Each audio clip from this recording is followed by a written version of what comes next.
Muchas gracias, Nuria. Muchas gracias a la Fundación de Amigos, también a la Fundación Santander, bien representada aquí por Borja Baselga y compañía.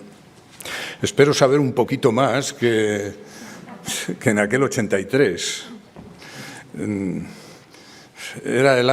Fue el año en que yo saqué la cátedra, ya ha pasado tiempo, pero efectivamente la Fundación de Amigos me ha tratado siempre extraordinariamente bien. Yo he procurado corresponder preparando las cosas. Digo muchas veces que si uno prepara, los hay un poco más listos, un poco más tontos, pero si uno prepara lo que tiene que decir, normalmente saldrá bastante bien, a veces muy bien y otras veces un poquito menos. Tengo que advertir, no me voy a entretener más porque el tiempo está muy tasado y yo soy de los que se alarga, quiero decir, les haría pasar aquí la noche si me dejaran, es solo con este título. Quiero decir que me indicaron a través de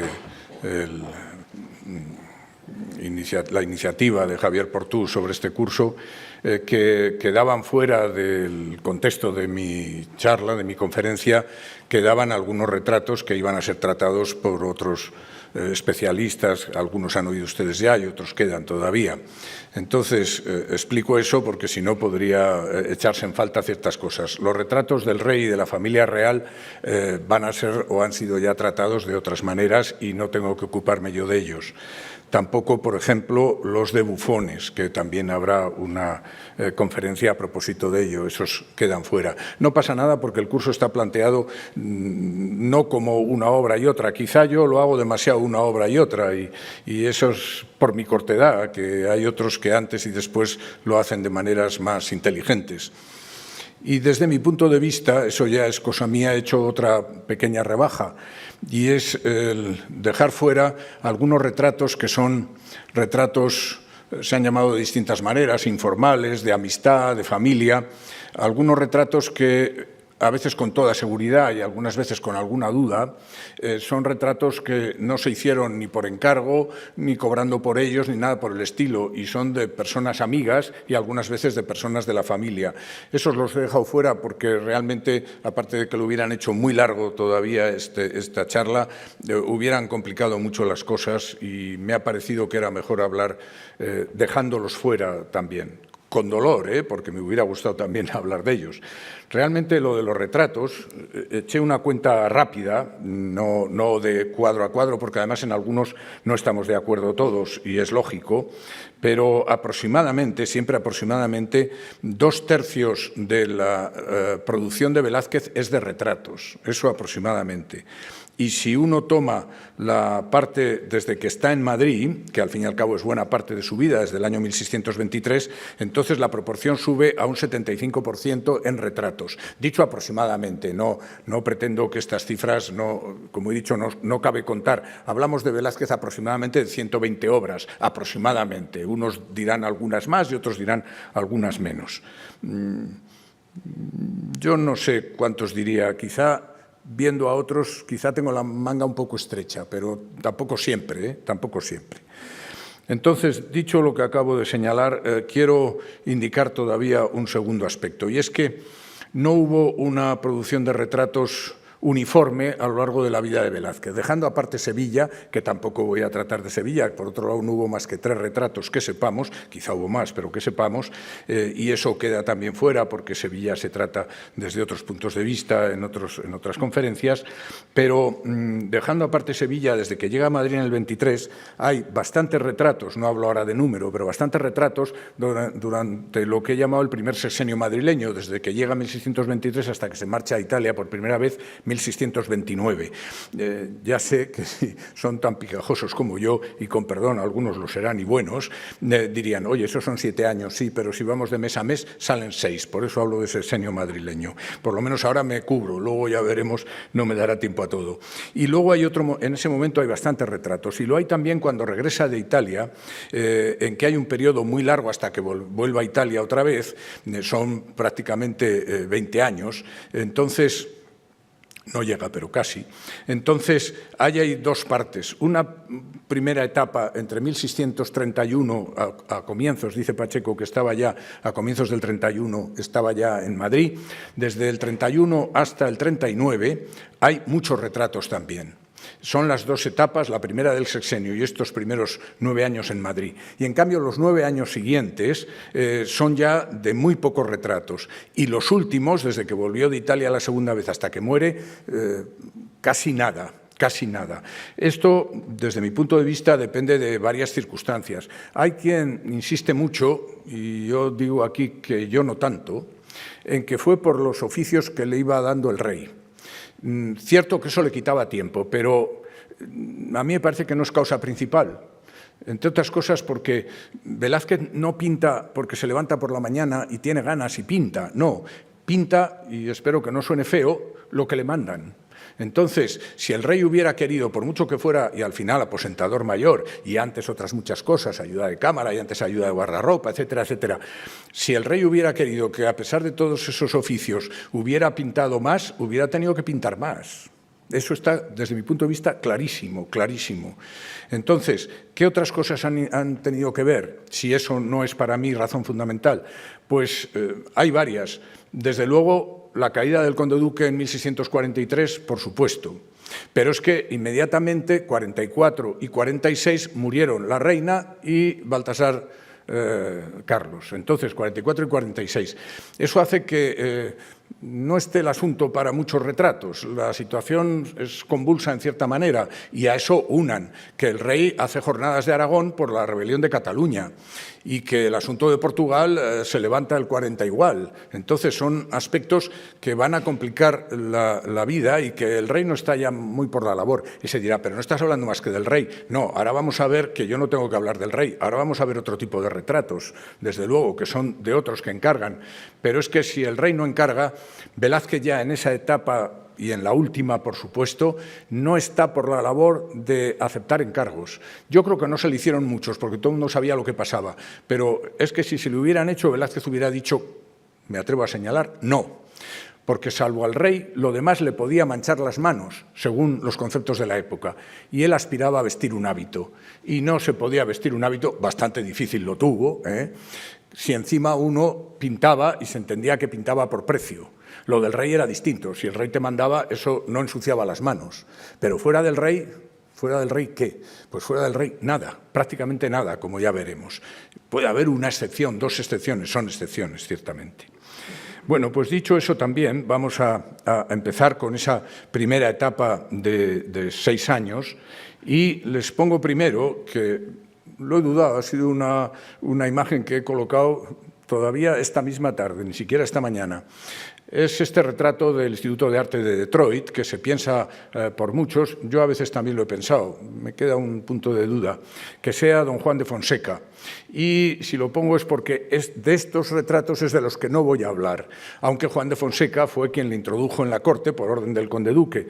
Pero este retrato, si es este y si fuera otro, sería algo semejante desde el punto de vista conceptual, es retrato de amigo. No va a Fonseca, que le ha protegido en el primer viaje del año 22, que le va a seguir protegiendo siempre, era el sumiller de Cortina, un cargo muy importante desde el punto de vista eclesiástico. A mí todavía me extraña un poco el cuello, y que no se le vea entero es difícil decir si va vestido de eclesiástico o no, pero no voy a discutir ahora si este cuadro de Detroit es Juan de Fonseca o no lo es. Que a lo mejor sí y a lo mejor no, simplemente más bien para decir que no. Y lo siguiente que pongo, y se dirá, pero si has dicho que no vas a hablar del rey, y empiezas por un Felipe IV. Sí, empiezo por un Felipe IV, y lo he querido traer así con marco, que no es el que tiene ahora, como verán, tiene otro después. Esto es Metropolitan, pero si hablo de ello es porque en este primer momento, en Madrid, bueno, primero hubo el del año 22, pero ese no cuenta, digamos. En este 23, 1623, Velázquez, con el retrato de Juan de Fonseca, sea o no sea con el que hemos mostrado, conquistó ya Palacio. De hecho, se enseñó el cuadro en una noche de agosto no entro ahora en qué día, aunque he hecho alguna propuesta de qué día. Tenía que haber alguna fiesta para que por la noche todavía en el Alcázar estuvieran todos los que estaban. Entonces, eso fue en agosto, y el 30 de agosto el rey le encargó su retrato. Eso fue de una rapidez, y ya a la semana le había hecho pintor suyo. Entonces, pintor suyo, que lo de cámara vino después y fue de facto que no de jure, pero no vamos a entrar en eso tampoco ahora, que ya he escrito sobre la cuestión más de una vez. Entonces, ¿qué es lo que sucedió? Pues que fue tan importante el éxito de ver cómo retrataba, que tuvo que suceder que inmediatamente, aunque no tengamos los ejemplares, el del rey, primero, es probable porque sería pequeño, pero en todo caso, si era grande, será el que tiene el Museo del Prado, que luego se transformó, en el año 28 se cambió. Y este, que ahora explicaré por qué lo estoy poniendo, es así porque responde al primero, al que está en el Museo del Prado debajo, el que no vemos porque lo cambió en el 28. Bueno, entonces, ¿qué sucedió? Que desde el momento en que el rey le toma y le hace pintor del rey, el artífice real más joven en todo el siglo, y otras muchas cosas, es decir, fue algo absolutamente excepcional, entonces es fácil entender que grandes personajes de la corte acudan a Velázquez para ser retratados por él. Yo creo que hizo el del rey, que haría seguramente el de la reina, el del infante don Carlos, el de la infanta doña María, pero no tenemos ejemplares. Bueno, el de don Carlos podría ser el que hay hecho inmediatamente, si no sería algo después. Y es muy probable que el del conde duque, yo diría seguro, también, aunque no lo tengamos en ese mismo momento del año 23, que me da la impresión de que aunque quedaba poco 23, en ese 23 se hizo. Y lo que sucede después es que grandes personajes, de nobles algunos y algunos no, pero cercanos al conde duque y obviamente al rey, van a requerir los servicios de Velázquez. Y en este momento Velázquez sí que pienso que dice que sí. No tenía exclusividad con el rey, entonces puede hacer lo que le encarguen, y yo creo que está deseoso de hacerlo. Tiene que ascender en la corte y eso es normal. No por eso tenemos que pensar que era especialmente ambicioso, que tampoco voy a hablar de la personalidad de Velázquez en ese sentido. Entonces, lo primero fue, y era septiembre, bien rápido, el dibujo que hizo del príncipe de Gales, que no conservamos, pero que conocemos, y que fue bien recompensado. Y eso fue una cosa rapidísima, lo del príncipe de Gales, en el propio 23. El príncipe tenía que irse ya de Madrid, porque le habían llamado su padre desde Londres, y tenía que irse, y quiso marcharse, por cierto, el 8 de septiembre. Y le dijeron, aquí el 8 de septiembre, que es la Natividad de la Virgen, no se mueve nadie, ni el príncipe de Gales tampoco. Y tuvo que esperar al día siguiente para marcharse. Entonces, le hizo un dibujo que le pagó muy bien el príncipe de Gales. Aunque hubiera sido una pintura, le pagó con exceso, diríamos así, pero a veces los príncipes son de esa manera. Y entonces, pasado lo del príncipe, de lo que hay que hablar es de otros personajes, y entre ellos el que justifica este retrato. Y es que don Garci Pérez de Araciel, que ocupó, no voy a estar haciendo la lista entera porque si no, no acabaría, pero cada uno de estos personajes pueden, seguramente lo saben también y está escrito, que ocupaban cargos muy diversos. Por supuesto que era, digo por supuesto, porque era de lo más importante, había sido del Consejo de Indias, pero ahora era ya miembro del Consejo de Castilla y era caballero de Santiago desde 1622, este Garci Pérez de Araciel, y estaba propuesto, lo que pasa es que justo murió, en el año 24 murió, el 29 de septiembre, estaba propuesto para ser vicecanciller de Aragón, o sea que, digamos, un poco lo tenía todo. Y entonces se entiende que Garci Pérez de Araciel encargara a Velázquez en ese año 24 3 retratos, uno del rey, otro del conde duque y el propio. El propio es el que no tenemos y no tiene pinta de que vaya a aparecer. El del rey es el que está en el Metropolitan y por mucho tiempo, aquí me dejarán que presuma, desgraciadamente presumo demasiado, pero vamos a ver si solo lo hago esta vez. A mí me tocó, o no me tocó, quiero decir, lo quise también, explicar la asignatura de Velázquez en la facultad desde el momento en que se implantó.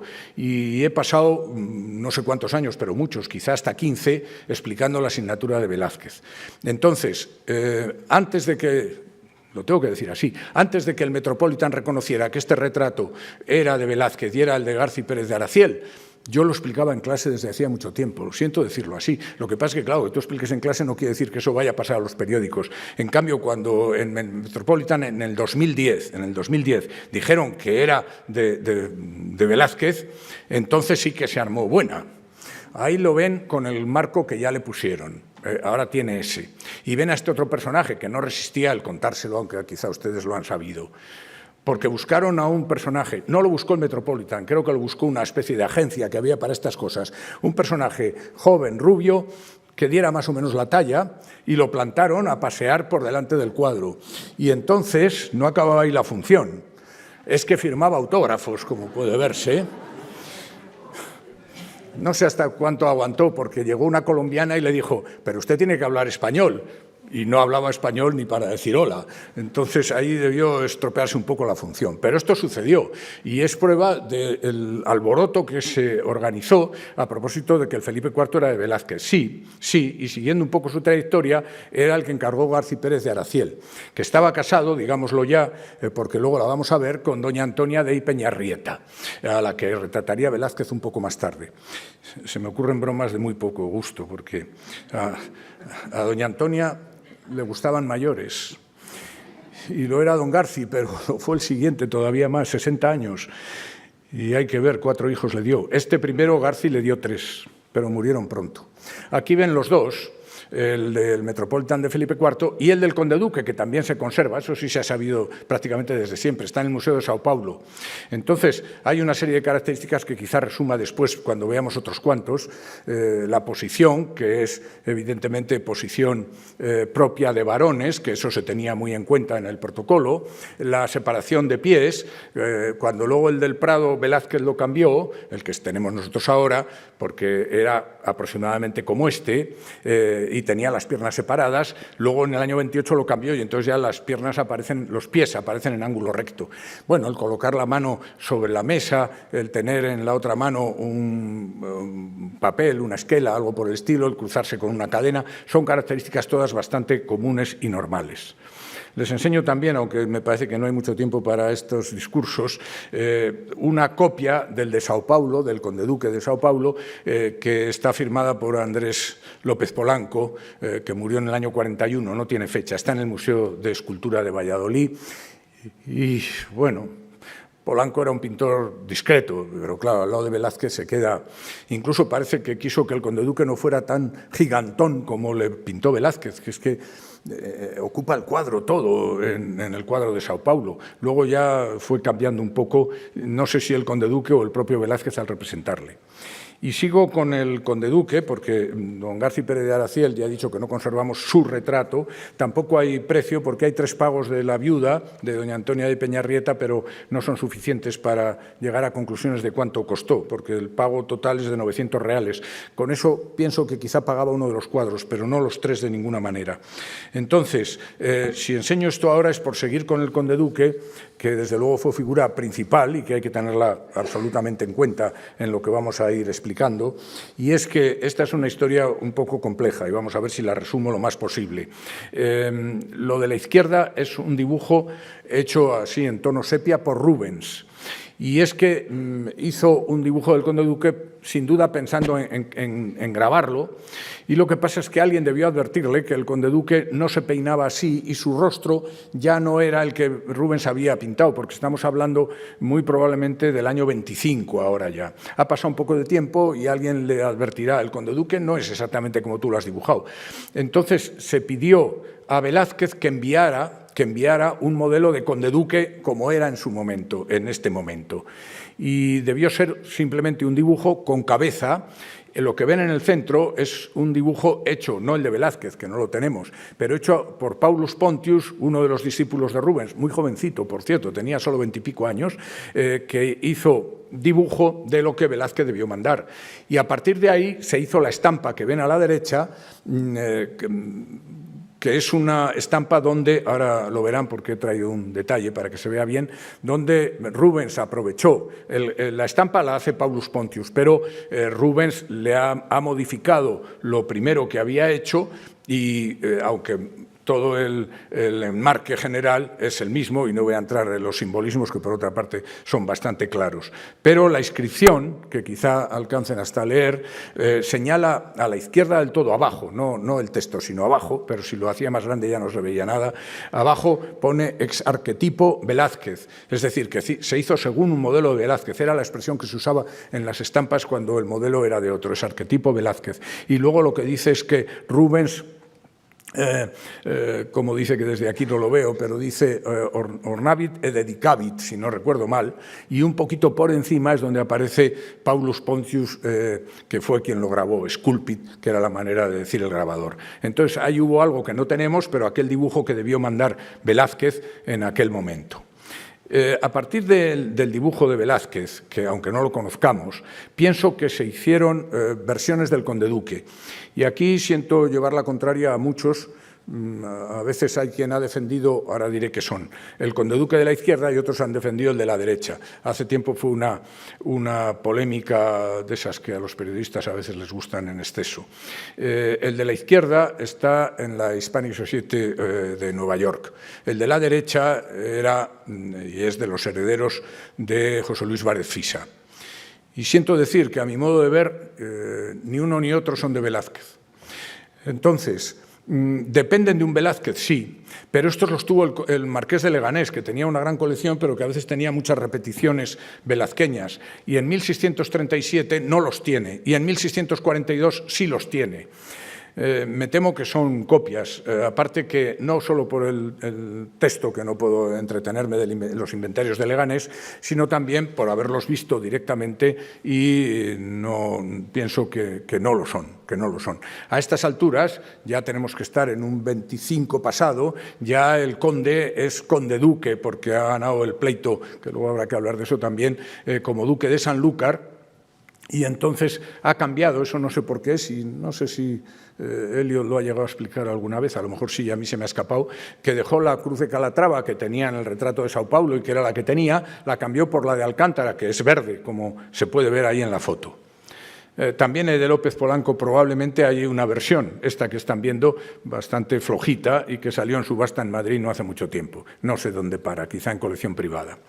Y hablo ahora he dicho que habrá personajes, no solo el Conde Duque, que tienen que ver y que encargan a Velázquez en este tiempo. Lo que estoy mostrando son retratos de los condes de Monterrey, pero aviso por si acaso, desde mi punto de vista, y ese es el general, y son copias de un original, pero sí de un original, es decir, aquí debajo está Velázquez. Es que la manera de representar a Monterrey y la manera de representar a su esposa, la hermana del Conde Duque, es la típica en ese momento, y en ese momento quiero decir 24-26, desde mi punto de vista, 1624-26, aunque fue embajador en Roma, Monterrey, luego virrey en Nápoles, y algunos han pensado, será el año 30 cuando Velázquez está en Italia, entonces está con Monterrey. No, en el año 30 no puede poner esa visión tal y como se ve a Monterrey aquí, aunque sea una copia. Esta copia la he visto no hace mucho, quizá unos meses o algo así, y es más dura de lo que yo esperaba, que lo conocía hasta entonces solo por fotografía. Pero tiene que haber, siendo quien era Monterrey, ¿cómo no va a haber por debajo, quiero decir, esto responde a copia de un original? A mí me parece que no es mano de Velázquez, pero que hubo un original de Velázquez para él y para ella, pienso que sí, y era lógico. A veces pensando quiénes son los personajes, es que casaos cada uno, cruzados, Olivares y Fonseca y Zúñiga, Monterrey, casados con sus respectivas cambiadas hermanas, era hasta casi obligado que Velázquez lo retratara. Y voy ahora a un asunto a veces complicado, que para mí es bastante claro y lo he dejado escrito ya, no hago sino recordarlo rapidísimamente.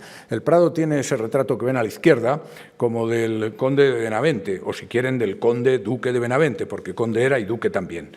Entonces, aunque la numeración era diferente, porque lo de conde corría más que lo de duque. Fíjense que esa fototipia que es entre 1915 y 1930, que pongo a la derecha, ya dice noveno, dice el noveno, y es que por mucho tiempo se ha creído que era el 10º. Ya en 1915-30, que no tiene fecha segura, se decía que era el 9º. Y es que representa el 9º, pero también quiero decir rotundamente y Bueno, los estudios de Carmen Garrido llevaron a pensar que efectivamente era el noveno y Jonathan Brown dijo clarísimamente que ese retrato, hablo ahora del Prado que están viendo, no era de Velázquez. Es que claro que no es de Velázquez, por ninguna parte. ¿Cuándo Velázquez ha pintado así? Para nada, para nada. Todo, no voy a entrar en la crítica de detalle a detalle porque no acabaríamos nunca, pero es que por ninguna parte, ni de composición con el cortinaje y el paisaje de atrás, ni la posición del personaje, etcétera, etcétera. Lo que pasa es que eso está tomado de un original de Velázquez. Yo pienso que claro que a Benavente le retrató, era otro de los candidatos clarísimos a que le retratara. Siento que las fotos que están a la izquierda son del mismo cuadro, pero es en cierto modo mejor la de la izquierda, pero quizás se ve un poquito más, no sé tal y como lo veo yo ahora, por el estilo. La separación de las piernas, que es lo que me lleva a decir que estamos moviéndonos en el 25, 26, no está muy claro cuándo se casó, que sería una posible fecha, porque unos piensan, por segunda vez, casarse por segunda vez. Unos piensan que el 22, otros que el 25. También puede ser que el haber ganado un pleito sobre el condado de Luna en el 24 le llevara al retrato, que además, ahora lo explicaré un poco más, en principio es retrato de viudo o soltero, pero no de casado, aunque esa regla tiene excepciones. Digo por la posición en que está. Entonces, que es la contraria a la que hemos visto en el rey en el primer retrato, por ejemplo. Entonces, esto es una copia, no es original, lo he visto y claro que no es. Pero mira por dónde tiene un buen pedigrí, porque es una obra que quedó en la familia. Y precisamente quedó, cuando la famosa duquesa de Osuna, es que tendría que contarles tantas cosas y cada vez que miro el reloj me va dando susto. La duquesa de Osuna, quizá más famosa, por lo menos para los que andamos en arte, la de Goya, digamos, la que tenemos aquí en el museo con su familia, etcétera, tenía el título de condesa duquesa de Benavente.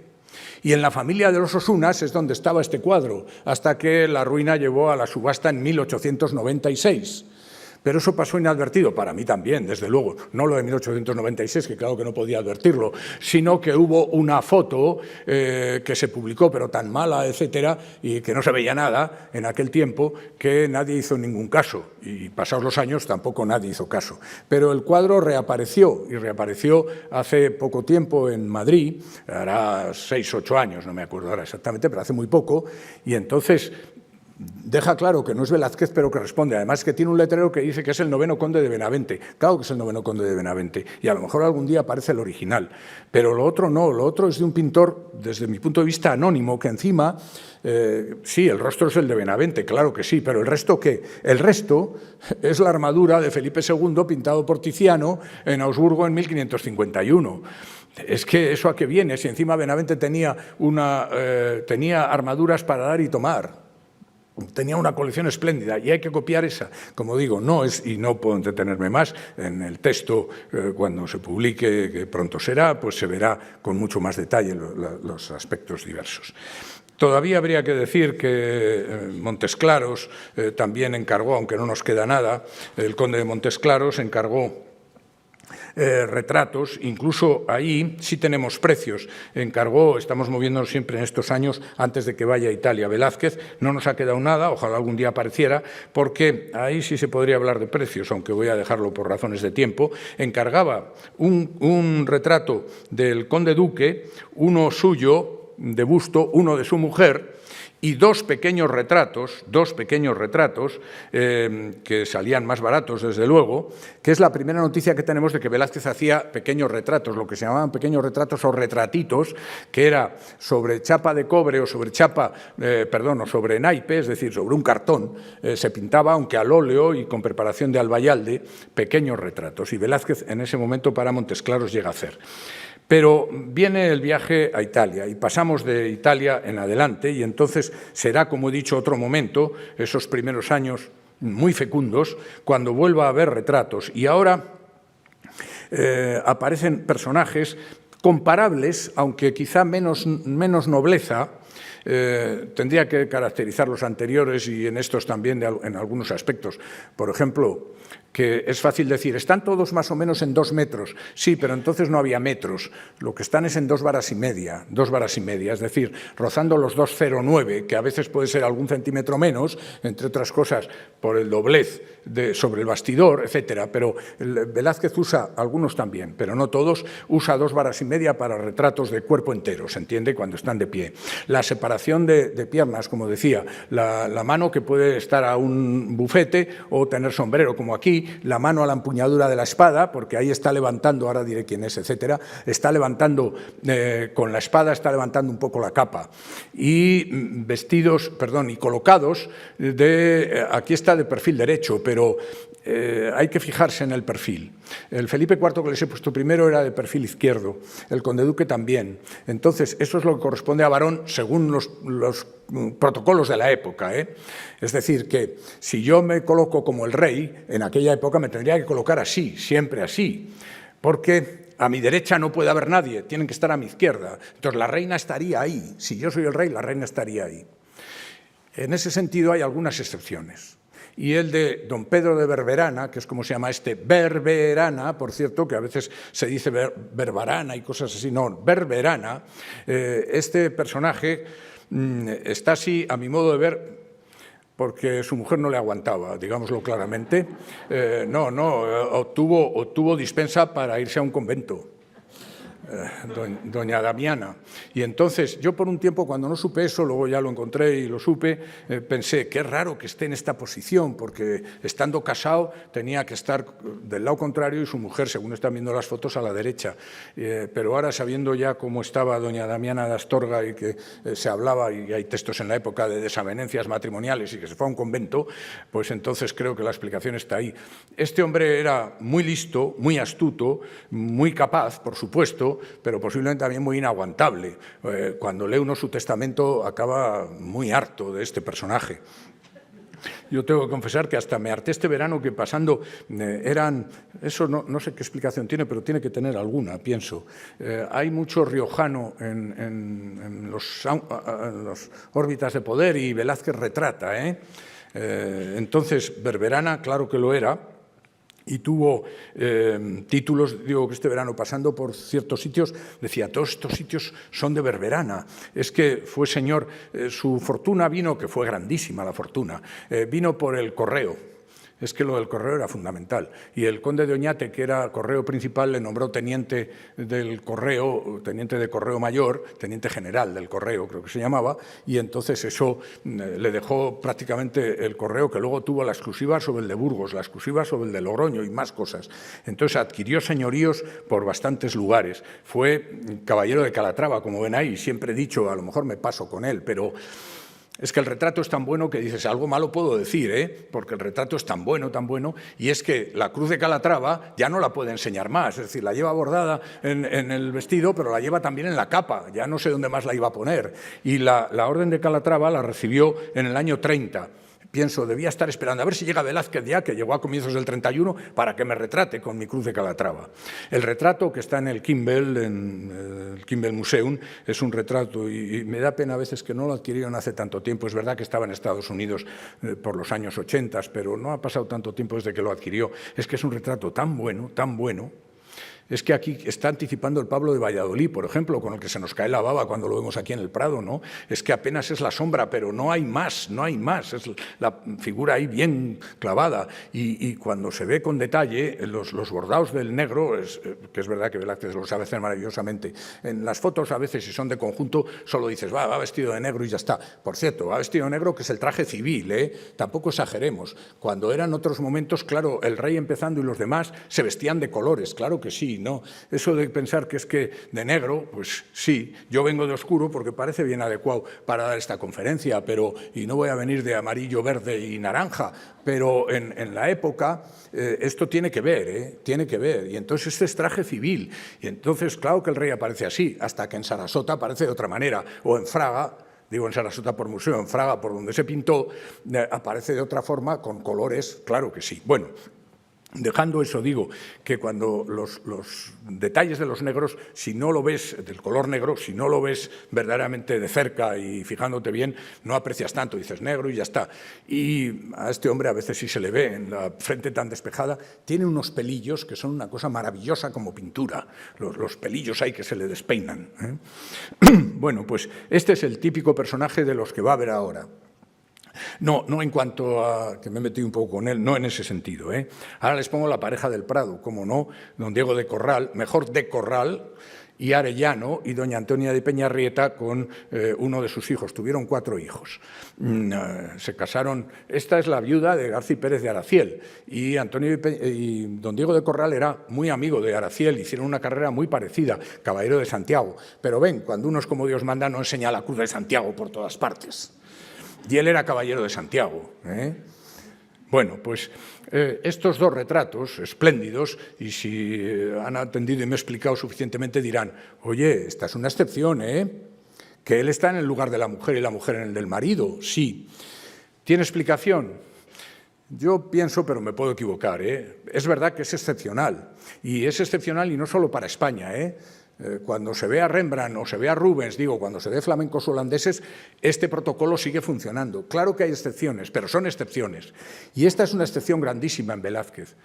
Cuando uno lee el testamento de ella, él murió el 32 y ella el 35, un poco después. Muy joven ella, porque había nacido hacia 1600 en Villanueva de Urrechu, no en Madrid, como dicen a veces. Entonces, y su padre era un señorón, secretario de Felipe II y 1000 cosas así. Es que me molesta mucho, no le tengo especial cariño a ella por nada, pero cuando hace tiempo escribían de ella decían, una tal Antonia de Peñarrieta, dices, madre mía, si te viera ella y te oyera, porque cuando lees el testamento de ella, dice ciertas cosas. Copié una frase nada más que sí les voy a leer, aunque no estoy leyendo nada de lo que traje. Alguna vez lo escribí más largo, pero a ver si lo veo rápidamente y se lo digo, y si no, se lo cuento y podrá ser suficiente. Pero vamos a ver, debía haberlo copiado todo, pero es que entonces se hacía muy largo y en el texto quizá tampoco salga, aunque alguna vez lo he escrito. Vamos a ver que ya llegó.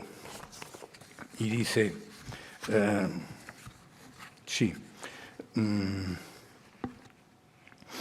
que me perdonen, dice, es una parrafada larguísima, pero no he copiado aquí más que esto, que me perdonen mis criados las pesadumbres que les he dado. Y se extiende en ello, y luego les hace regalos en el testamento. Les debía tratar, es que se ve su rostro, es que no es un rostro, digamos así, simpático, y cuando ves cómo ella misma a la hora de la muerte se arrepiente y dice que a los criados que a lo mejor alguna vez no les ha tratado muy bien, aunque no es que les quisiera mal, pero vaya, que si no les quería mal, a palos. Pero de estos retratos siempre me ha parecido que el de ella es también magnífico, y el niño también, y está pintado encima. Bueno, es que se dijeron tantas cosas, hubo un tiempo en que hasta se pensaba, menos mal que la técnica ha avanzado, porque hasta se pensaba que podía estar pintado Diego de Corral encima del retrato de Araciel. Como no encontramos el de Araciel, pues que su mujer, hombre, su mujer era dura, pero tanto como para decir, oye, encima del primer marido ponme a este segundo. Pues a veces lo pensaron, algunos lo pensaron. Menos mal que la radiografía deja ver que no, que ahí debajo no hay nada, ¿eh?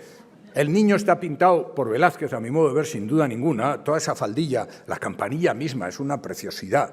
No podría saber cómo es una campanilla porque la ha pintado tan suelta, pero está pintado el niño encima porque Velázquez no guarda el sitio. Eso no lo hacen sus pinturas, entonces lo planta encima.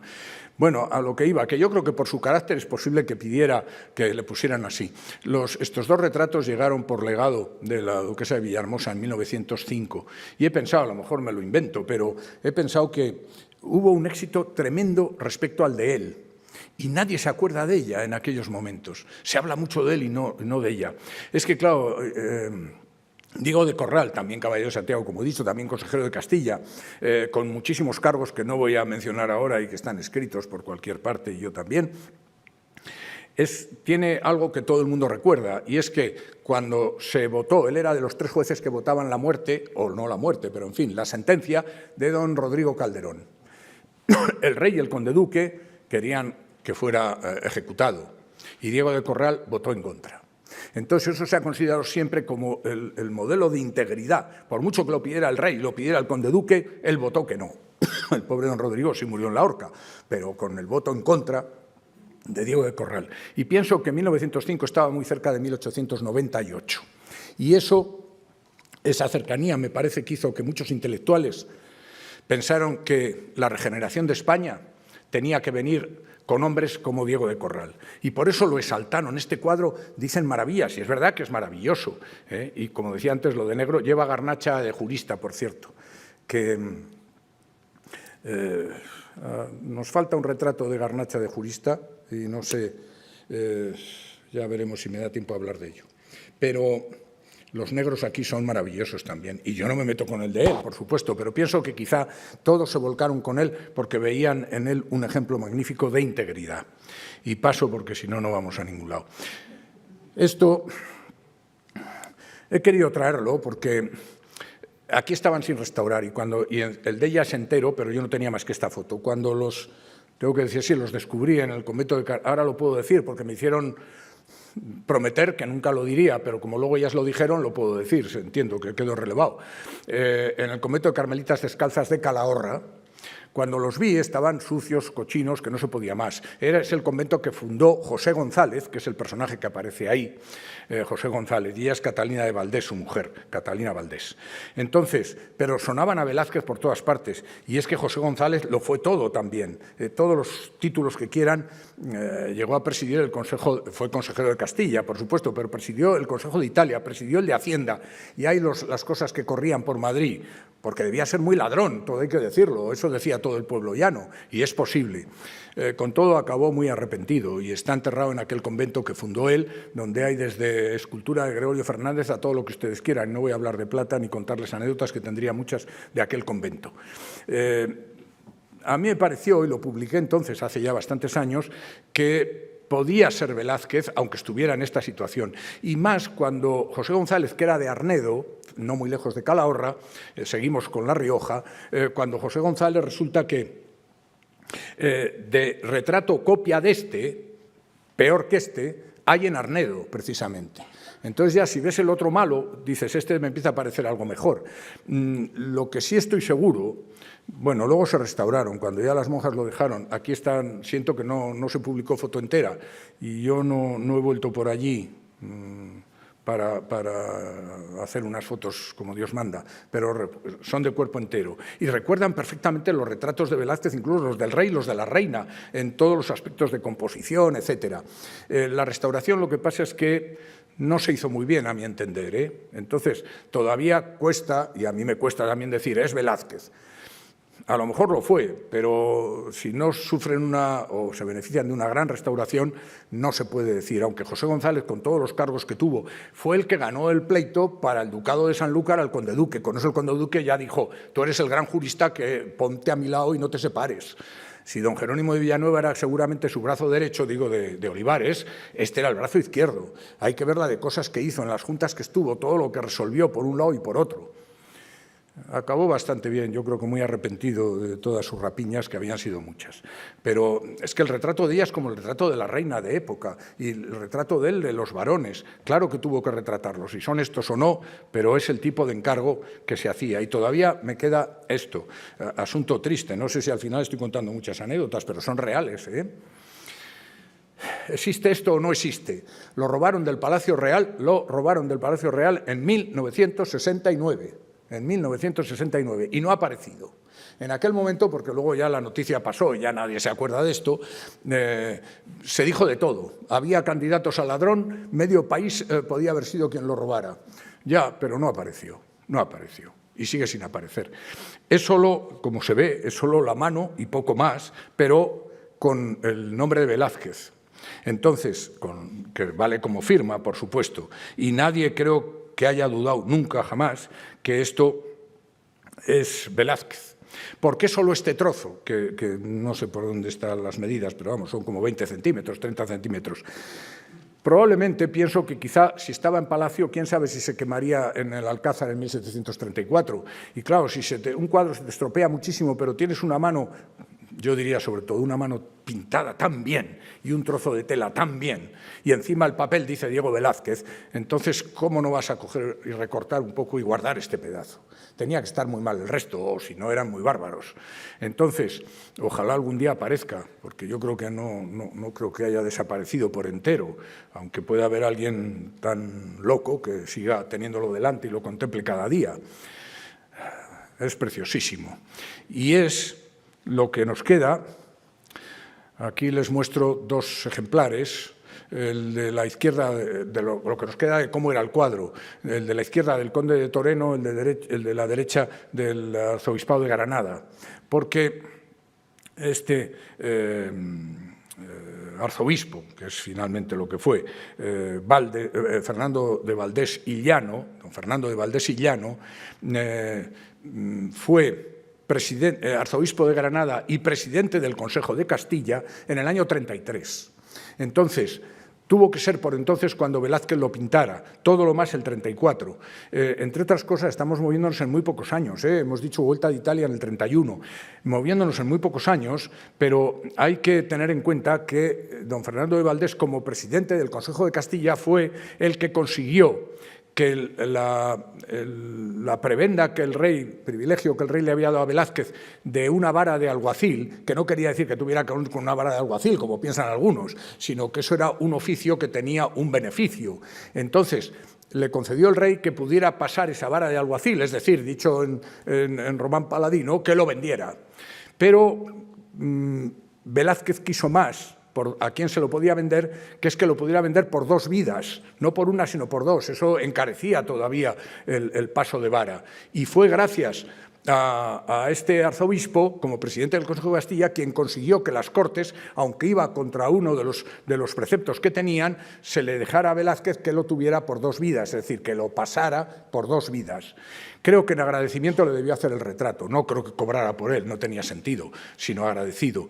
Era así, sentado, como corresponde, porque les he traído lo que se dice siempre, el de Guido Reni del cardenal Ubaldini, que lo pudo ver en Italia, porque es del año 27 y cuando estuvo en Italia lo pudo ver, y que desde luego está mostrando una composición muy semejante, que por otro lado es propia de eclesiásticos. Y todavía, sí, el retrato de los condes de Toreno, descendientes, familiares, y al lado lo que queda en la Galería Nacional de Londres, que se tiene por un fragmento del original. Pues ya se ve que he venido con la manga muy estrecha, porque a mí, que lo he visto unas cuantas veces, no me parece Velázquez, no me parece. En las fotos a veces te sale favorecido, pero cuando ves la frente tan seguida, sin pincelada de nada, incluso la barba, la mosca se convertía, ya cuando tenías años, se convertía en algo blanco, casi transparente en manos de Velázquez, y esa barba mosca no tiene ninguna gracia. Incluso las pinceladas del cortinaje, a mi modo de ver, tampoco. Bueno, mi opinión es que no, pero algunos, y Londres desde luego, piensa que sí. Y ahora hablo por un momento de un par de obras que son, a mi modo de entender, realizadas en 35-36. ¿Qué es lo que ha pasado? Hemos llegado hasta el 33, a lo mejor lo de Llano es 34, pero en fin, si se le concedió el 33 y es cuando tuvo esos cargos de arzobispo de Granada y presidente de Castilla, es como para pensar 33. Y de 33 a 35, Velázquez estuvo trabajando, de 33 a 35, en las obras del Buen Retiro, en las 12 obras que le encargaron para el Salón Dorado del Buen Retiro. Es decir, primero, no, para el Salón Dorado todo no, los ermitaños para la ermita primero, y luego también los bufones, y luego los ecuestres, y luego Breda. Entonces eso le ocupó 33-35, pero hasta que le llaman para la Torre de la Parada, que es 36, para trabajar a las 11 pinturas, 12 para Buen Retiro, 11 para la Torre de la Parada, menudo que cuando tenía que trabajar y le mandaban, vaya que sí trabajaba. Entonces, entre una cosa y la otra hay prácticamente un año. Y en ese tiempo, no porque me quede un año entre paréntesis, pero es donde creo que hay que colocar el retrato del conde duque que tenemos en el Prado, el conde duque ecuestre, que no se puede más ya, de bien pintado que está. Siempre he dicho, cada uno tiene sus manías. Ese árbol y sus hojitas, a la derecha, no se puede pintar mejor. Mira que Velázquez ha hecho de todo con los árboles. Lo ha hecho en los ecuestres, en el Felipe IV, en el Baltasar Carlos. Pero ahí donde parece que se le van cayendo las gotas de pincelada y que cada verde es diferente y encima no hay verdes, que todo es mezcla de azules y amarillos, o sea que el colmo. Bueno, y no entro en algunos detalles, como que modificó las orejas del caballo y cómo hizo la valona del conde duque para poder girar la cara, etcétera. Un cuadro que tiene muchísimas similitudes con los ecuestres que acaba de pintar el Felipe IV y el Baltasar Carlos, desde luego de su mano de arriba abajo, que acaba de pintar para el Salón Dorado del Buen Retiro. Entonces, el buen momento es el 35. Dejémonos de cosas como decir, bueno, es que mira el caballo, esto es como el cuadro de Giuseppe Leonardo, en los cuadros de Victorias del Salón Dorado, el de Giuseppe Leonardo de Breisach con el duque de Feria, mira el caballo igual, ya ha habido gente, no yo, que yo también, y dicen, pero hombre, si está la serie de 12 Césares de Tempesta, donde el caballo de Julio César es lo mismo, y de ahí sale Giuseppe Leonardo y de ahí sale el conde duque. Y entonces otros dicen, sí, pero acuérdate de Fuenterrabía. Sí, me acuerdo de Fuenterrabía. Hace años que no me baño en Fuenterrabía, sino más bien enfrente ya en el lado francés, pero bueno, en este caso los franceses entraron en Fuenterrabía, que yo creo que fue un poco nada, además la playa es tan larga, tan ancha, que yo creo que solo fue por molestar un poco. Pero aquí dijeron, que han entrado los franceses en España, y entonces el conde duque mandó 2 compañías de infantería allí, que yo creo que cuando llegaron ya no había ni franceses. Pero con eso parece que había ganado la gran batalla de Fuenterrabía, y es para decir, pero por Dios, con lo fácil que era poner un poco de mar, y ahí no hay nada de mar. No, esto está pintado antes, está muy relacionado y por eso digo, debe ser 35, todo lo más comienzos de 36. No hay que irse a Fuenterrabía al 38, por mucho que el conde duque y celebraban la victoria cada año y le dieron no sé cuántas condecoraciones el rey. Y debía haberlo puesto en su tamaño, porque ese que ven a la derecha es del Metropolitan, es pequeño. Y también medio en broma, espero que me lo permitan, yo decía, si dicen allí, que ahora me parece que ya solo pone, de la última vez yo creo que ponía atribuido, pero todavía casi siempre dicen, es de Velázquez. Pero creen que ese cielo y ese árbol y todo es igual en un caso que en otro. Yo decía, ¿por qué no dan una beca a 5 o 6 del Metropolitan y los mandan aquí al Prado y los ponen delante del cuadro del conde duque del Prado y los tienen atados ahí hasta que se les meta en la cabeza cómo es el cuadro de Velázquez? Porque ¿cómo se puede aguantar ese otro? Es que no empezamos a hablar ni de mazo ni de nada. Pero después de lo preciosísimo que es ese tronco de árbol y esas hojitas, y va y pone ahí a la derecha lo que se ve, lo de menos es que sea pequeño, que es pequeño. Yo los he puesto iguales porque se viera más la comparación. Y en ese mismo tiempo, probablemente el 36, esto que he llamado la lección de justar, no lección de equitación. Baltasar Carlos está montado al caballo y puede con el caballo, está en corbeta, seguro manejaba el caballo ya. Entonces, no es lección de equitación, no es enseñar a caballo, no. Lo que está pasándole es una mediolanza para, yo lo he titulado lección de justar, es para juegos de maestranza, es para juegos de anillas o para juegos de ese tipo que eran o de estafermos, por ejemplo, del muñeco que estaba allí, que le tenías que dar y entonces daba con vueltas con bolas, etcétera. Es para eso, y eso es lo que está sucediendo aquí. Una obra además del 36, ha quedado muy claro ya a partir de Blanco Mozo en su monografía sobre sobre Alonso Carbonell, no sé por qué iba a decir Baltasar, ha quedado muy claro que lo que se ve ahí no es como se decía, que le daban entonces una fecha muy tardía, sino que ha precisado el lugar del Buen Retiro como para que sea bueno que esto esté pintado 35-36, si tiene los mismos años realmente, mes más, mes menos, que cuando le pintó Ecuestre, y el Ecuestre es del 35. Entonces, aquel es de una época semejante, que resulta a veces un poco raro, porque era el duque de Westminster, ahora figura como colección privada, supongo que por herencia. Resulta un poco raro, quizá por el colorido, pero el colorido es absolutamente espléndido. Es decir, lo que pasa es que es un colorido, yo me atrevería a decir otoñal. Los ecuestres son primaverales y la Torre de la Parada está ya rozando el invierno. En cambio, esto, con ese cielo, son grises negruzcos los personajes abajo, color ladrillo el edificio y el cielo, y luego la composición, que tiene cosas espléndidas. Hasta la manga boba del Baltasar Carlos sale en diagonal como salen las tuberías de ahí arriba por 2 veces, de la misma manera. Y el detalle transparente de las figuras, no entro, el rey, la reina, probablemente la mujer del conde duque, y quién sabe si la pequeñita era María Antonia, infanta, que murió, tenía 2 años por entonces y murió.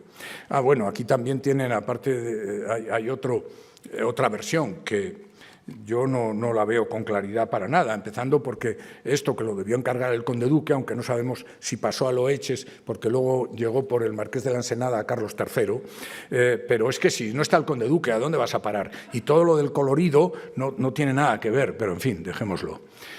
Otro conde duque, ahora avanzamos un poco, porque este está en el Hermitage, en San Petersburgo, y está hecho, es arquetipo Velázquez, se lee también en la parte inferior, creo que lo verán por ahí abajo, no sé ahora para señalar, pero es arquetipo Velázquez, Hermann Panels, en Madrid 1638. Como hace esa estampa, se ha tenido que inspirar en este retrato del conde duque. Al grabar, naturalmente, sale del revés.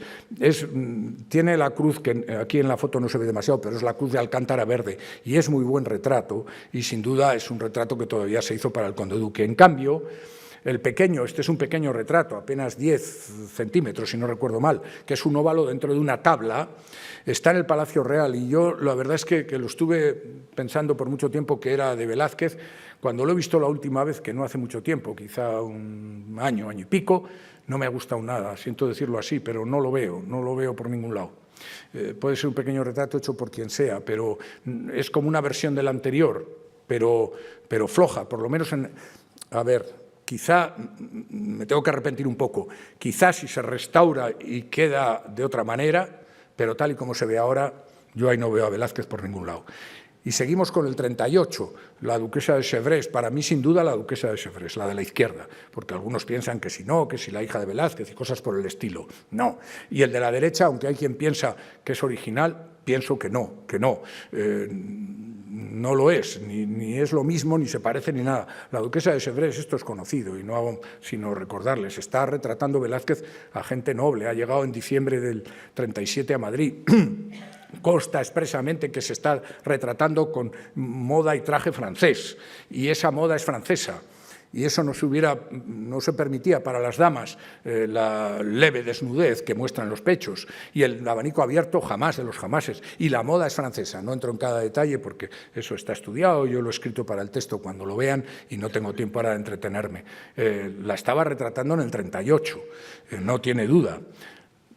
Y ese mismo 38 es el de Francesco d'Este, el duque de Módena, al que le hace este retrato, que probablemente era un retrato, vamos a decir, casi preparatorio para hacer algo más grande, porque se habla por el embajador, por Fulvio Testi, de cómo está haciendo retrato ecuestre, y su señor, Francesco, ya desde Módena, le dice, al que está haciendo el retrato ecuestre, encárgale otro, algo así, si es bueno. Y Fulvio Testi entonces dice, sí, pero muy bien, pero este pintor, por Velázquez, dice, este pintor que sí, que muy bien, pero no dice nunca la verdad y nunca acaba las cosas. Algo así viene a decir.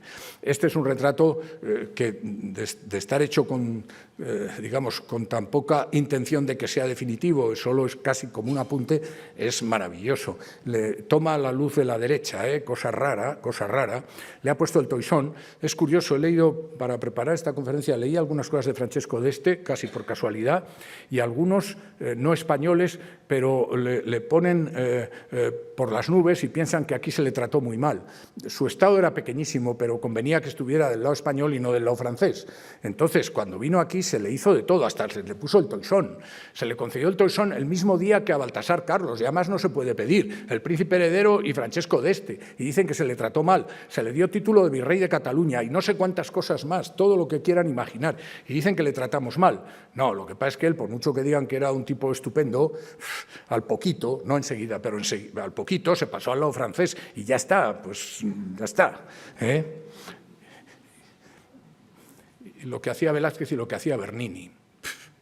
Me acordaré siempre, porque de la Galería Estense de Módena, que me parece que no está más que una vez, siempre me acordaré porque el vigilante ya no sabía qué hacer conmigo porque era la hora de salir y yo seguía allí, dale. Los dos están allí en la Galería Estense de Módena. El Bernini es después, no es 38, es 50 o 51 como mucho. Pero claro, qué diferencia, ¿no? Lo que pasa es que es diferencia Velázquez y Bernini, es diferencia Francesco d'Este visto por uno y Francesco d'Este visto a la francesa por el otro, pero tampoco me da para entretenerme más. Y este retrato de joven, ese que también se encontró en el Metropolitan, ay, que lo habían estropeado un rato largo, porque es que a veces ahora hay anticuarios mucho más serios, casi todos, por no decir todos, son muy serios, pero esto que pasó por las manos de alguno en 1925, que madre mía, el tal Duvin, ay, cosa que le llegaba, la hacía maravillosa, la ponía preciosa, para exhibición, y yo creo que es el que lo estropeó más. Lo he visto en Nueva York y lo he visto aquí, y que vino aquí también. Me queda una duda, es decir, pienso que ha sido Velázquez quien lo ha pintado, pero en el estado en que está hay cosas que ya no son lo mismo, no se entienden del todo. Lo que pasa es que al mismo tiempo, y no me entretengo más porque como digo hay cosas que las he escrito y tengo que mirar el reloj, es, yo diría, muy parecido como concepto de luces, de peinado, de situación toda, con Módena, con Francesco d'Este, el duque de Módena. Hasta llego a pensar en locura, que a ver si era el propio Fulvio Testi que decía que me hagan uno como a mi señor. Tuvo que ser Velázquez el retrato, tuvo que ser, tiene muchas cosas bien, pero otras son extrañas, las sombras que aparecen por la izquierda, incluso el tono marrón que aparece abajo. Es verdad que también tiene una triangulación y la forma del cuello que no me han convencido nunca, pero sabiendo que fue muy toqueteado, aunque lo han restaurado, haría falta, si es que tiene remedio, todavía alguna intervención mayor. La dama de Berlín, que a algunos no les gusta nada y a mí me gusta muchísimo. No sabemos quién es, pero es probable que fuera una gran dama, sin duda, eso no es lo que quería decir, pero que fuera, es probable, la esposa del conde duque, porque se ha dicho también la esposa de Monterrey, pero hay razones históricas para pensar que no. La del conde duque podría ser. No está cortado el cuadro, hice un esquema de la silla y tendría unas patas tan largas si estuviera cortado, no está cortado. Y no se aprecia tanto en la foto el tratamiento que hay entre los negros y los verdes, porque lo que asoma por debajo, algo verán en la foto, ¿no? Es de un verde tan precioso, y tiene una similitud, por mucho que parezca barbaridad lo que voy a decir, con el propio retrato de Francesco d'Este, salvando todas las distancias que hay que salvar, aunque se le da, porque no está documentado este retrato, se le da fechas muy distintas, yo pienso que tiene que estar muy cerca de ese 38 que es el duque de Módena y que puede ser un 39 si quieren, pero no hay que pasarse mucho porque hay, desde el punto de vista pictórico, hay, salvando, como digo, todas las distancias que hay que salvar, hay muchos cambios. Y Adrián Pulido Pareja, el gran capitán de la Armada en Londres. Y esto me satisfizo mucho y lo oirán y supongo que dirá algo, aunque no he hablado con él de esto. Jaime García Máiquez, que intervendrá dentro de unas semanas o meses, lo que sea, titula algo así como Pulido Pareja, un Velázquez de los pies a la cabeza. Es que siempre me pareció que era Velázquez y es que no tiene vuelta de hoja y siguen, ojalá pronto que no he tenido ocasión de hablar allí, pueda hablar con Gabriele Finaldi, porque es que, digo por Londres y por ser el director, es que es tan claro que es Velázquez, aparte que esté documentado y que Palomino lo cuenta con pelos y señales y que da noticia hasta de la firma que está a la altura aproximadamente del hombro y Palomino la copia deshaciendo alguna abreviatura, pero ha visto este cuadro sin duda y la anécdota de que lo está pintando y el rey se confundió y dirás eso es tópico y que se pone a hablar con el cuadro y le dice a Velázquez, ay perdón, que me confundí, creía que está, dice, si le había dicho que se marchara y es que era el cuadro, era tan de verdad, pero es que cuando uno ve esa banda roja, cuando ve cómo están pintadas las mangas, cuando, como dice Palomino, está pintado con astas largas, a la manera de Tiziano, con mucha bravura, y es que no le falta nada, y eso era el año 39, y esto responde bien al 39, y la sombra del suelo, y todo. Quiero decir que el estudio de García Máiquez desde el punto de vista de técnico, que ha visto, por cierto, una cosa curiosa, no me adelanto, ya lo contará él si quiere, que es el descubridor, que es un doble bastidor, quiero decir, un bastidor pero con doble lienzo, el lienzo no era de una pieza. Tuvo que ser quizá por la rapidez, porque Adrián Pulido Pareja se iba de Madrid inmediatamente, le tuvo que pintar a todo correr. Y entonces a lo mejor no encontró las 2 varas y media de lienzo, porque son 2 lienzos, mitad y mitad, por decir así. Bueno, para mi modo de ver, sin duda ninguna. Y llega un momento, ahora ya pasamos a otra etapa en unos poquísimos minutos, cortísimos minutos, como ya no va a pintar nada, porque como he dicho, del 39 en adelante, ya nada más, es que se acaba pronto. Un dibujo, que es lo que tenemos, y no más, del cardenal Gaspar de Borja. El dibujo, bueno, no tenemos más que esto, pero encima que hay pocos dibujos, este no puede ser mejor, en la Academia de San Fernando. Don Gaspar de Borja, el que hizo traer los cuadros de Alessandro Turchi y seguramente el que encargó la coronación de la Virgen de Velázquez para que hiciera juego o no juego, porque a mí me parece que no hace juego, en contra de la opinión de algunos, con los Turchi, salvo por el asunto que es coronación de la Virgen, porque todos son de la Virgen. Bueno, pues este Borja le hizo este dibujo y desgraciadamente el cuadro no lo tenemos. Arzobispo de Toledo, pero está documentado precisamente porque Carreño, el gran pintor Carreño, cuando declara en el expediente de la Orden de Santiago de Velázquez, que declara a alguna gente que no sabemos quiénes son y otros que sí, pero no son artistas ni nada por el estilo, y sin embargo, estoy buscando el texto de Carreño, sin embargo, hubo también algunos artífices que declararon en ese momento, y entonces Carreño lo cuenta con pelos y señales, porque lo tuvo que saber de la boca del propio Velázquez, sin duda, porque estas cosas, si no, no se pueden contar. Y dice lo siguiente, dice Carreño, sí, ya estoy, se acuerda de un retrato del señor cardenal Borja, siendo arzobispo de Toledo, que le pidió a Diego Velázquez le hiciese, el cual, llevándoselo, no quiso tomar ninguna cantidad por él, y así el señor cardenal le envió un peinador muy rico y algunas alhajas de plata en recompensa. Bueno, desgraciadamente el retrato que tuvo que hacerse, porque no se quedaría solo en dibujo, es que a Velázquez le bastaba este dibujo y no estaría el cardenal Borja para más. Tenemos más ejemplares, pero les he puesto los tres de alguna mayor calidad, aunque ninguno es Velázquez, a mi modo de ver. El de la izquierda del Museo de Ponce en Puerto Rico, más prolongado. El de en medio es del Museo del de Frankfurt, ahora ya llamado museo. Y el de la derecha, uno de los dos de la Catedral de Toledo, digamos el de verdad, porque luego en la serie de arzobispos hay otro que ese ya es otra cosa. El de Toledo a lo mejor hasta es de Mazo, pero los tres son diferentes y no son Velázquez, eso pienso que casi todos o todos. Y sí, tendría que decir que aparte de ese dibujo, tenemos noticia, y ya sé que escasamente porque este es el último retrato, pero antes les cuento solo otra pequeña cosa. Y es que en ese tiempo en que no hizo prácticamente nada, desde el 39 hasta que se va 10 años después, 9 si quieren, a Italia otra vez, solo hay el dibujo que he puesto y lo que voy a contar ahora, que estando el año 44, que es la jornada que hizo de Aragón, bueno, el rey hizo varias, pero Velázquez le acompañó en la del 44, cuando pinta el famosísimo y maravilloso retrato de Fraga, pintado en Fraga, que cuando no hay cómo pintar, que hubo que hacer hasta agujero para que entrara la luz, porque no había ni ventana en aquel sitio, y hay que ver qué retrato hizo, es decir, que las circunstancias no importan, cuando hay que pintar, se pinta. Bueno, pues en ese 44, Giuseppe Martínez, el pintor y también tratadista, en sus discursos, escribió así discursos, narra que estando Velázquez en esta ciudad de Zaragoza, asistiendo a su majestad, le pidió un caballero le hiciera un retrato de una hija suya muy querida. Hízolo con tanto gusto que salió con grande excelencia, al fin como de su mano. Hecha que fue la cabeza para lo restante del cuerpo, por no cansar a la dama, lo trajo a mi casa para acabarlo, que era de medio cuerpo. Esto indica cómo pintaba, la cara, y luego ya se lo lleva y dice, el cuerpo ya se lo pongo. Ay, ay, ay, lo que pasó. Porque dice, llevólo después de acabado a casa del caballero. Viéndolo la dama, dijo que por ningún caso había de recibir tal retrato, y preguntándole su padre en qué se fundaba, respondió que en todo no le agradaba, pero en particular que la valona que ella llevaba cuando la retrató era de puntas de Flandes muy finas. Ay, ay, ay. Y claro, Velázquez no estaba para puntas de Flandes muy finas, haría un borrón maravilloso, pero la niña no quiso saber nada. Bueno, pues el dibujo que les he puesto de Borja y esta noticia es lo que tenemos de esos años.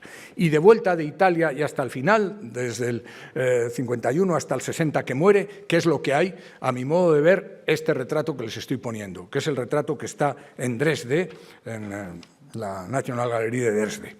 Este retrato ha tenido identificaciones diversas. Yo propuse hace ya un tiempo, y sigo manteniéndolo mientras no se demuestre otra cosa, que puede ser don Fernando Ruiz de Contreras, secretario del rey, personaje muy allegado a Velázquez, el que le escribía las cartas cuando estaba en Italia diciendo que dice el rey que vuelvas.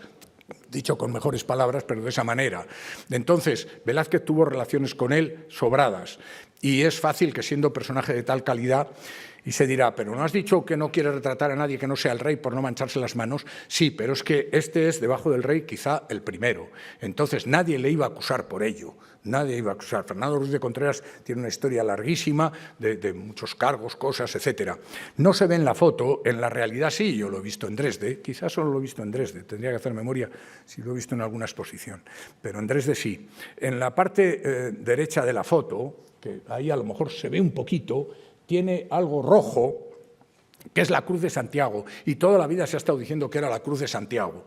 Toda la vida, hasta que con sorpresa me he encontrado, y me he encontrado hace apenas semanas, puede ser que llevara un par de años, mirando lo que dice ahora mismo oficialmente la Galería de Dresde, dice algo tan sorprendente para mí, y yo creo que para cualquiera, que lo que se ve no es la Cruz de Santiago, sino la Orden de Cristo de Portugal. Primero, que se ve poco, pero vamos, si se ve algo es la de Santiago y no la de Cristo de Portugal. Pero para colmo, diciendo que es, ponen nombre y apellido, maravilloso, don Francisco de Andrade Leitão, que nació en 1585 y murió en Lisboa en 1655.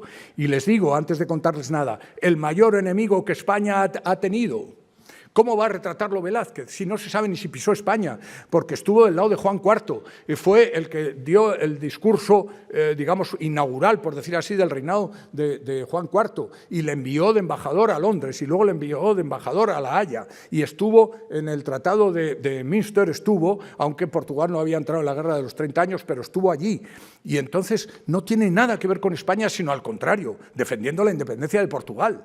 ¿Cómo va a retratar Velázquez a este hombre? ¿Dónde? ¿Cómo? ¿De qué manera? Es imposible a mi modo de ver. Ojalá alguien me corrija y yo me arrepentiré de lo que digo, pero es que no tiene sentido ninguno por ninguna parte. Y en cambio, fíjense cómo se parece al Felipe IV último, al que tenemos aquí, que es el del medio, porque el de la derecha es una de las versiones que hay, la de Londres, pero hay más versiones cuando aparece ya con riqueza de toisón y de bordados de oro y tal, pero el que tenemos en el centro, que es el Felipe IV del Prado, del año 55, pienso, es que ahora celebramos cumpleaños, ¿y por qué no se iban a celebrar antes? Es que se pintó el año 55 cuando cumplía el rey 50 años. Bueno, pero aparte de eso, es que la manera de tratarlo es similar y las medidas son las mismas. 60 y pico centímetros Fernando Ruiz de Contreras y el rey, por supuesto que sí, que el del rey sale se conoce por estampa, se suele decir que por estampa del 55, yo creo que estampa no hay más que en la de Pedro de Villafranca del 57, porque en la obra del 55 no hay estampa del rey, en cambio en la del 57, que es la historia del Escorial, sí la hay, y aquí sí le pone Villafranca siguiendo las versiones de Velázquez o de discípulos suyos, como digo, con toisón y con bordados, etc. Pero, aparte de eso, tiene una cadena Fernando Ruiz de Contreras y tiene Caballero de Santiago, y es tan similar, ve uno el peinado, ve uno la barba, todo, cómo está pintada la golilla, y si se entra en detalles, si cabe, muchísimo más. Entonces, pienso que verdaderamente fue Fernando Ruiz de Contreras, que era el único que se podía retratar fuera de la familia real sin que eso manchara. Y acabo, ahora sí, completamente, porque si alguien echara en falta, que como he dicho de amigos y similares no iba a tratar, pero echara en falta al llamado Montañés del Museo del Prado, estoy con los que piensan, y lo sigo pensando, a partir de los estudios de indumentaria de Carmen Bernis, que dijo, este es un clérigo, es imposible que sea Montañés. Bueno, yo creo que hay más cosas todavía, es Alonso Cano. Y si no tenía que tratar de Fonseca al empezar, tampoco tengo que tratar a Alonso Cano, porque esto se lo hizo como amistad. Y como amistad y porque ambos defendían, Alonso Cano haciendo en el año 60, es el año que muere Velázquez, antes de irse a la jornada de Fuenterrabía, haciendo un busto de Felipe IV. Y con esto, bien vestido de clérigo, pero bien vestido, y trabajando como escultor, Velázquez diría, estamos en la liberalidad del arte, yo en la pintura con las meninas y tú haciendo a Felipe IV en la escultura. Muchísimas gracias por su atención.